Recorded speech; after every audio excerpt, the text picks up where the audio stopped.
It's done.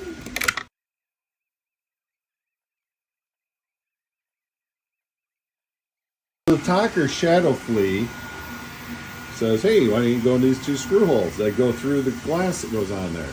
So if you have it or without, it should work. So I got 12 millimeter long M3s here. They go through there. There's enough gap for the glass. Seems to grab good. And yeah, I ended up not liking this down here. The little thing wasn't keeping it in place good enough. So I designed this one. So I kind of lost the video, but I need to put a spacer to take up the gap where the glass would be, because it's tipping it this way. But I mounted it as a single screw, and it seems to be working. I also put 2 self-tapping screws in there to kind of lock everything together.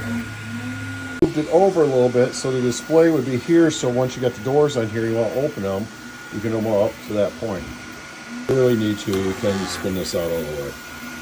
You can find my SV08 display holder on printables.com, number 977985, or you can cruise over to makerworld.com and find it over there. It's the Sovol SV08 display holder for 7-inch Big Tree Tech HDMI.